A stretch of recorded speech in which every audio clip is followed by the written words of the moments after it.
tema kali ini membesarkan masalah yang kecil. Banyak orang yang panik menghadapi masalah, banyak orang yang kaget ketemu masalah-masalah yang baru, padahal setiap orang pasti mempunyai masalah dan setiap orang pasti memiliki masalah yang baru dan baru lagi. Nah, ada sebagian orang yang belum bisa memetakan ini masalah yang besar atau masalah yang kecil. Masalah yang kecil bisa dibesarkan, masalah yang besar bisa dikecilkan bagi beberapa orang. Nah, kalau bagi orang yang membesarkan masalah yang kecil, itu menurutmu bagaimana?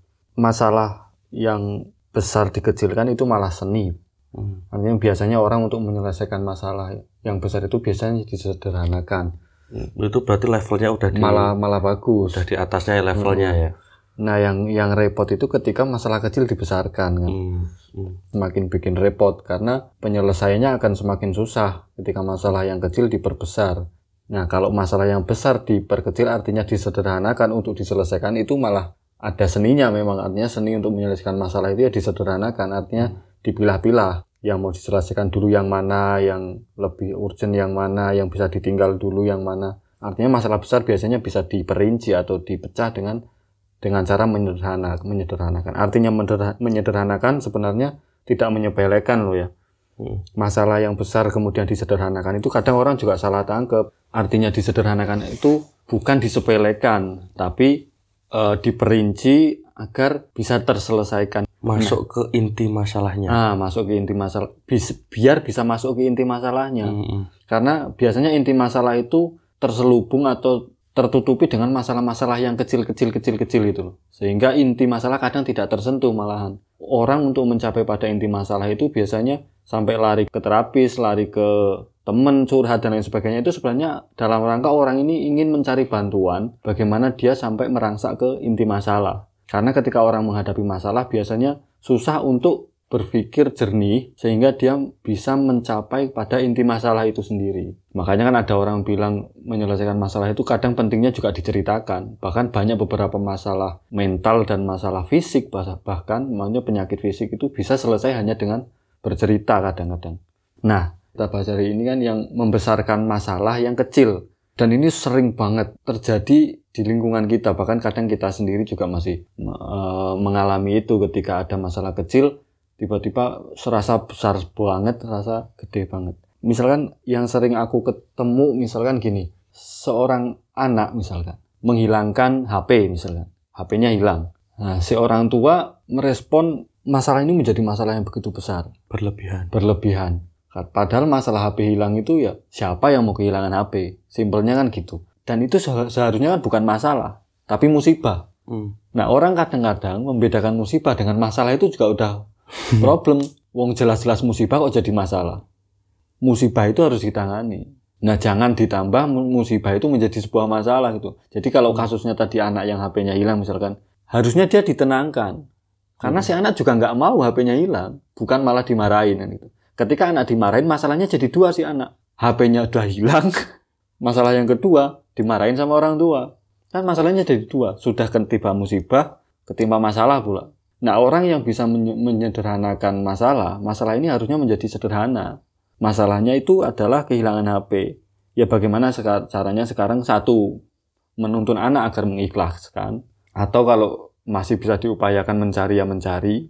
Kalau sudah tidak ketemu, jangan paksa anak untuk bertanggung jawab atas kehilangannya. Karena kehilangan itu musibah. Nggak ada orang yang pengen kehilangan gitu. Nah, banyak orang kehilangan itu dimarahin. Gimana kok nggak dijaga dan lain sebagainya. Sesuatu yang seharusnya tidak menjadi masalah, akhirnya menjadi masalah. Terus biasanya masalah itu akan semakin besar ketika orang itu biasanya melakukan 5 hal. Kalau dari kasus tadi misalnya, kita ambil satu kasus itu tadi ya, anak kehilangan HP yang orang tuanya menjadikan itu sebagai masalah.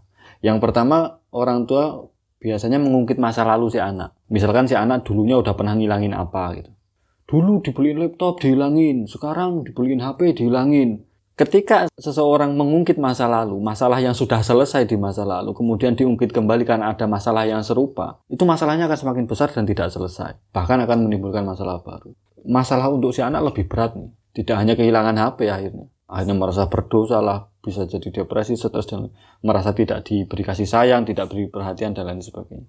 Nah, harusnya seorang orang tua ketika ingin menyelesaikan masalah kasus seperti itu ya, kita bisa berpikir logis sebenarnya dengan masalah itu. Oh, anak kehilangan, dia berarti lagi butuh dukungan, butuh diberikan motivasi agar dia mempunyai kepercayaan diri lagi bahwa dia mampu ketika nanti dibelikan HP untuk jaga. Jangan tambah diberi komentar-komentar atau tanggapan-tanggapan yang menjatuhkan mental dia. Terus yang kedua, biasanya orang-orang membesarkan masalah itu didiamin masalah itu. Misalkan dalam kasus orang tua tadi, ketika anaknya menghilangkan HP, sebenarnya orang tua nggak terima, menganggap itu sebuah masalah serius. Tapi karena orang tua ini males ribut sama anaknya, akhirnya orang tua diem. Orang tuanya diem, tapi diemnya tidak memaafkan, tapi memendam, yang lama-lama menjadi dendam. Sehingga ketika nanti suatu saat terjadi seperti lagi atau anak melakukan kesalahan, kembali ke poin 1. Terungkit lah, karena dendam itu suatu saat akan meledak kan. Nah, dendam ini juga mempengaruhi cara menyelesaikan masalah. Masalah itu yang menjadinya kecil akan menjadi besar karena ditambah dengan dendam yang sudah tertanam.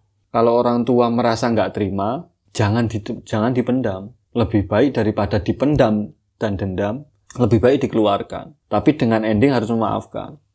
Suami istri lah, si istri curiga kalau suaminya selingkuh misalkan, nggak dilontarin. Sebenarnya itu kan bukan masalah karena masih dalam tahap kecurigaan. Tapi karena dipendam dan terus itu menumpuk kecurigaan, terus menumpuk, sehingga nanti ada satu kejadian yang sebenarnya itu tidak menjadi masalah besar. Karena tertimpa dengan dendam yang ada dalam hatinya si istri, akhirnya menjadi masalah besar nanti ketika satu kejadian, mereka pecah, debat dan lain sebagainya, dendam itu akan keluar. Meledak. Sehingga masalah yang kecil akan menjadi besar. Karena dendam itu tadi. Itu yang kedua. Terus yang ketiga itu, masalah akan menjadi besar ketika itu diceritakan kepada orang yang tidak berkaitan. Misalkan kasusnya si anak tadi, orang tuanya menceritakan kepada saudara-saudaranya atau menceritakan kepada tetangga-tetangganya. Ini masalahnya akan semakin besar dan tidak selesai. Akan semakin melebar. Nanti tetangganya malah nambah bumbu-bumbuin provokasi dan lain sebagainya. Terus yang muncul nanti perbandingan antar anak. Wah, itu udah nggak sehat lagi. Masalahnya semakin besar.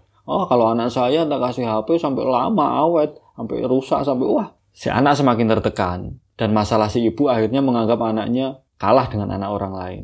Wah, itu masalahnya semakin ya banyak contoh kasus ketika masalah itu diceritakan kepada orang yang tidak tepat itu akan menjadi besar itu. Kalau suami istri misalkan, ketika ada masalah harus selesai di kasur. Artinya mereka berdua yang menyelesaikan. Ketika keluar kamar harus selesai. Artinya harus selesai, tidak boleh ada pihak ketiga, entah itu orang tua, mertua, tetangga, saudara dan lain sebagainya. Karena itu kemungkinan besar masalah yang kecil akan menjadi besar, sangat memungkinkan ketika itu diceritakan kepada pihak ketiga atau pihak yang tidak berkaitan. Ya curhat boleh lah, tapi benar-benar harus selektif. Harus selektif artinya kita tahu teman kita yang kita curhatin ini orangnya nggak bakal ikut campur. Dia hanya menjadi pendengar setia yang oke, saya cukup dengar dan saya tidak akan mencampuri. Kalau kita punya teman kayak gitu atau kita punya saudara kayak gitu, kita punya partner untuk bercerita kayak gitu nggak apa-apa. Karena curhat itu penting. Tapi benar-benar harus selektif. Kita harus tahu betul orangnya nggak main di belakang gitu. Bilang iya cuma dengerin, kita digosipin lagi di belakang. Kan masalahnya semakin besar. Ketika kita udah menjadi gosip itu akan menjadi bola salju. Poin keempat adalah orang biasanya tidak mau mendengarkan penjelasan. Misalkan si anak tadi ya, kasus HP hilang. Anak ini sudah mencoba menjelaskan kepada orang tua. Hilangnya tuh gini loh Bu. Hilangnya tuh gini loh Pak. Anak mencoba menjelaskan bahwa kejadian itu sebenarnya musibah, bukan masalah gitu. Tapi seorang tua udah nggak mau dengerin. Ilmu pokoknya. Apalagi ditambah dari poin 1, 2, 3 tadi yang kita udah bahas. Ada dendam lah, dan lain sebagainya. Ketika seorang ibu itu tadi nggak mau mendengarkan penjelasan si anak, nggak mau tahu. Pokoknya nggak mau tahu. Si anak menganggap masalah ini akan menjadi lebih besar, dan ibu pun akan menganggap masalah ini besar. Karena tidak mau mendengarkan penjelasan. Mendengarkan penjelasan orang lain itu penting. Bahkan sebelum kita bersikap. Misalkan ada kesalahpahaman, misalkan aku sama kamu lah ada kesalahpahaman. Aku menganggap kamu misalkan ngambil uangku, padahal enggak. Tapi karena aku udah curiga, aku udah langsung nuduh kamu. Kamu maling, kamu temen ternyata masih doyan maling uang saya kan gitu. Dan lain sebagainya. Yang harusnya itu tidak jadi masalah. Karena kamu merasa dituduh. Beda misalkan aku tanya, bos kamu ngambil uangku enggak? yang di sini jam segini segini. Kok uangku nggak ada? Nah, setelah kamu mempertanyakan, dengarkan penjelasan kan gitu. Terus kamu menjelaskan kan, enggak, aku nggak ini, aku jam segini aku di sini. Lagian aku nggak lihat uang di situ, aku nggak tahu kalau ada uang di situ dan lain sebagainya. Itu harusnya nggak jadi masalah kan. Tapi ketika orang tidak meminta keterangan terlebih dahulu, tidak minta penjelasan terlebih dahulu, dan langsung menuduh, ya pasti jadi masalah. Nah, orang yang tidak mau mendengarkan penjelasan kayak gini tuh seringnya dapat masalah yang seharusnya tidak jadi masalah. Dan masalahnya yang harusnya kecil sangat menjadi besar. Itulah poin keempat yang menurutku banyak sekali masalah yang kecil jadi besar gitu.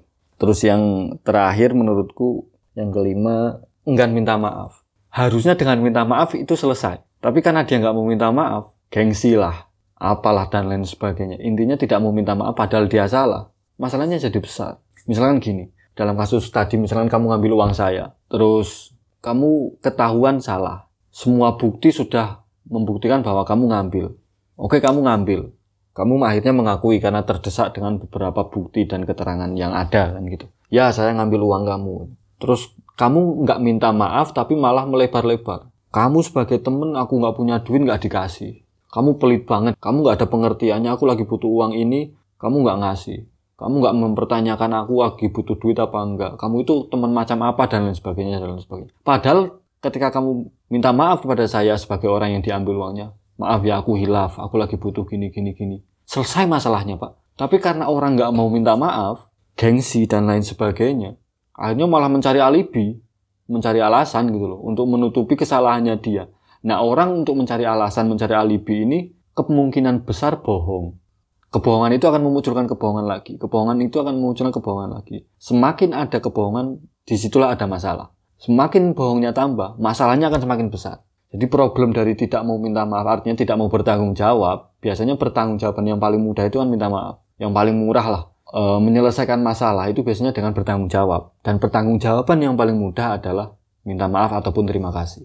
Jadi keengganan orang untuk berterima kasih dan minta maaf itu adalah salah satu penyebab yang paling sering membuat masalah kecil menjadi besar. Yaitu tadi contohnya, tinggal minta maaf, saya mohon dimaklumi, saya hilaf dan lain sebagainya, itu masalah selesai. Tapi karena dia tidak mau mengakui bahwa dia bersalah, gengsi ataupun lain sebagainya, akhirnya malah menuduh si korban yang dimaling tadi dengan, kamu nggak pengertian sebagai teman, sebagai orang teman dekat saya, masa kamu nggak ngerti, aku lagi butuh gini.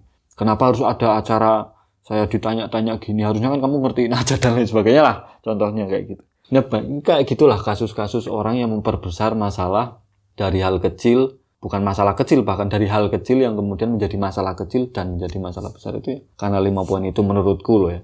Dari beberapa contoh tadi, orang yang bergesekan atau ada 2 oknum. Ada 2 oknum. Oh iya. Nah, maksudku kalau tadi kasusnya itu orang yang bermasalah dengan diri sendiri. Nah, maksudku gitu. Nah, kalau seumpamanya ada orang yang kerja di kantor A, dia tuh merasa dirinya terkucilkan, atau dia merasa minoritas, atau dia merasa skillnya di bawah teman-teman yang lain, dia menganggap itu sebuah masalah yang begitu besar. Padahal tinggal nambah skill, nambah percaya diri, atau nambah bersosialisasi, masalah selesai. Tapi dia menghadapi masalah seperti itu, dianggap dunia selesai. Dunia hancur. Hidupku selesai. Kiamat lah. Nah, kayak gitu. Nah, itu tadi kasusnya seperti itu, tidak yang bersinggungan dengan orang lain, tapi diri sendiri. Dengan dirinya sendiri. Itu seperti apa kira-kira?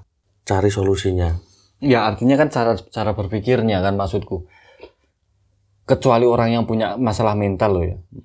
Ini kita tidak berbicara tentang orang yang punya masalah mental, masalah psikologis. Tapi orang yang kita berpikir bagaimana diri kita ini menyelesaikan masalah kan gitu. Dengan cara tidak membesarkan masalah atau menyederhanakan masalah dan lain sebagainya. Yang menyederhanakan masalah itu tadi, ya kita harus lihat intinya. Karena maksudku gini, kalau kasusnya misalkan saya sendiri kehilangan laptop yang saya beli. Nah, masalahnya adalah kita nggak perlu menyalahkan diri sendiri. Ketika kita menyalahkan diri sendiri akan menjadi masalah baru. Contoh kasusnya gitu kan. Ketika kita kehilangan motor misalkan, motor itu kita beli sendiri, jadi ya kita nggak harus bertanggung jawab kepada siapapun kan gitu. Contohnya itu coba, kita udah nabung, dapat motor, motor yang kita punya sendiri hilang karena keteledoran kita sendiri. Cara berpikirnya gini, itu musibah. Jadi kita nggak perlu menyalahkan diri kita sendiri. Kita teledor lah, kita apalah dan lain sebagainya. Kalau memang kita nggak siap untuk menerima masalah itu sebagai masalah pribadi. Artinya gini, ada orang-orang yang siap memang, saya teledor, saya kurang teliti lah, atau kurang waspada dan lain sebagainya. Nah, orang yang berkata seperti itu harus siap bahwa itu tidak menjadi masalah pribadi dia. Tapi kalau ada orang yang mengatakan itu kemudian itu menjadi masalah pribadinya dia hanya menimbulkan kecemasan, kepanikan, tidak mudah percaya kepada lingkungan, kepada sosial, itu kan menjadi masalah baru. Artinya ketika kamu tidak sanggup untuk berpikir bahwa saya harus introspeksi titik, ya jangan beranggapan bahwa itu masalah. Anggap itu sebagai musibah. Dan harus cari solusinya langsung. Berarti saya harus nabung lagi, saya harus beli motor lagi kan gitu. Karena masalahnya nanti kalau kita salah merespon, itu kan menjadi masalah besar. Nah, kebanyakan itunya. Ya, salah merespon, salah memetakan antara musibah dan masalah. Masalahnya kalau kita mau menganggap itu masalah, kita harus tahu nih solusinya kan gitu. Solusinya artinya kalau sudah mengupayakan, artinya mengikhtiar lah biasanya lapor polisi dan lain sebagainya. Kalau itu sudah diupayakan, terus kemudian kita pasrahkan gitu. Ya serahkan pada Tuhan. Setelah pada Tuhan, ikhlas, sudah nggak ketemu ya sudah. Titik di situ selesai masalahnya. Itu masalah harus selesai. Jangan diperkeruh. Kalau nanti jadi masalah mental gini sampean. Apakah Tuhan tidak memberkahi rezeki saya? Apakah Tuhan sedang semacam-macam Pak kalau orang yang tidak siap. Nah, responnya itu harus penting di situ. Kasus besarnya adalah biasanya gini, kalau ada bencana alam, ada orang yang menganggap bahwa itu azab dan lain sebagainya. Orang sana maksiat semua dan lain sebagainya. Nah, itu kan salah satu bentuk cara memetakan orang. Masalahnya itu di sana ada musibah, ada korban, ya udah dibantu. Nggak usah digunjing, nggak usah dihujat dan lain sebagainya. Berarti untuk kasus masalah pada diri sendiri itu yang harus terus dilatih cara merespon masalah. Ketemu masalah ini latihan, meresponnya seperti apa. Ya mungkin banyak orang menerima masalah yang sama, tapi dengan cara meresponnya berbeda-beda. Ya kan, anggaplah gini, misalkan ada orang yang ditinggal mati sama orang tuanya dan lain sebagainya. Ada beberapa orang yang 1 hari 2 hari sudah selesai dia dengan masalah itu. Artinya dia sudah selesai dengan dirinya sendiri, berdukanya sudah selesai. Tapi ada orang yang tiba-tiba ibunya meninggal, dia self blaming, menyalahkan diri sendiri. Nah, itu kan juga salah satu respon yang berangkat dari salah memahami masalah. Harusnya masalah itu bukan masalah, itu sudah musibah, ajal, artinya memang sudah waktunya. Siapapun yang salah, siapapun yang benar gitu loh. Nanti kita tidak perlu menyalahkan diri kita sendiri gitu loh. Nah, itu kan respon yang harus dilatih ketika kita mempunyai kecenderungan untuk menganggap itu masalah bagi diri kita harus benar-benar bisa berlatih. Artinya berlatih, kapan kita harus mengikhlaskan, kapan kita harus nyari solusi, kapan kita harus pasrah, kapan kita harus menganggap ini musibah, kapan ini harus menganggap masalah, itu memang harus dilatih dengan cara berpikir dan pengetahuan dan lain sebagainya. Kadang-kadang juga kita selesai dengan ngobrol sama teman. Misalkan kok orang tua saya meninggal ya, aku merasa bersalah. Kayak itu tuh salahku. Harusnya aku bisa merawat, harusnya aku bisa membawa ke rumah sakit yang lebih baik dan lain sebagainya. Tapi ketika ngobrol sama teman, enggak, itu bukan salahmu. Memang udah ajal aja. Mau kamu apakan juga orang tua kamu akan tetap meninggal. Entah kamu bisa merawat dan lain sebagainya atau tidak dan lain sebagainya. Banyak jalur lah untuk kita melatih atau mencari solusi dalam keadaan kita self blaming dan lain sebagainya.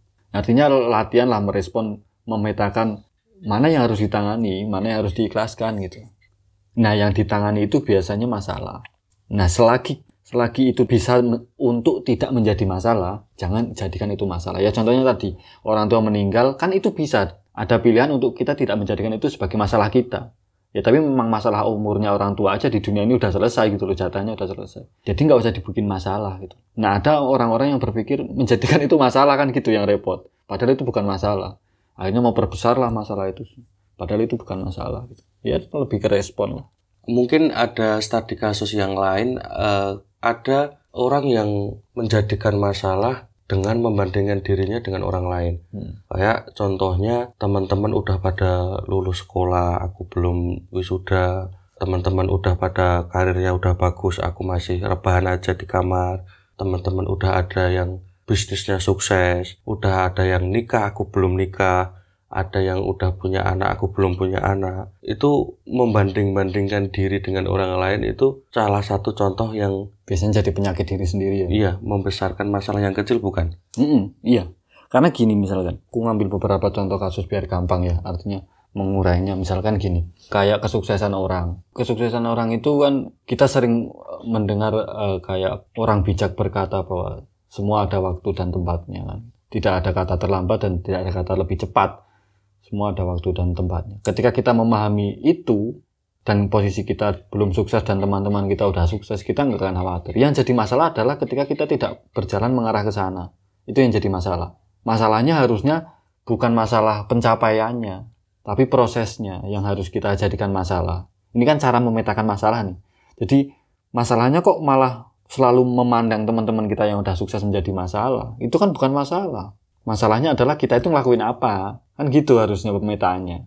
Nah, kesalahan orang rata-rata memandang orang lain sebagai perbandingan dan itu menjadikan masalah. Harusnya yang jadi masalah adalah kita itu ngelakuin apa. Kita udah progresnya kayak apa. Kita etos kerjanya udah kayak apa. Cara kerja kita udah kayak apa. Yang kita lakukan hari ini apa. Itu yang jadi masalah. Jadi kita harus selesai dengan diri kita. Artinya, saya etos kerjanya kurang nih. Atau keterampilan saya kurang nih. Atau dan lain sebagainya. Belajar saya kurang nih. Komunikasi saya kurang, silaturahmi saya kurang dan lain sebagainya. Itu kalau kasusnya masalah kesuksesan. Terus yang masalah misalkan memang pelik nih, masalah anak biasanya. Bahkan aku sempat dengar Gusmus pernah mengatakan gini, jangan menceritakan anakmu kepada orang yang tidak punya anak.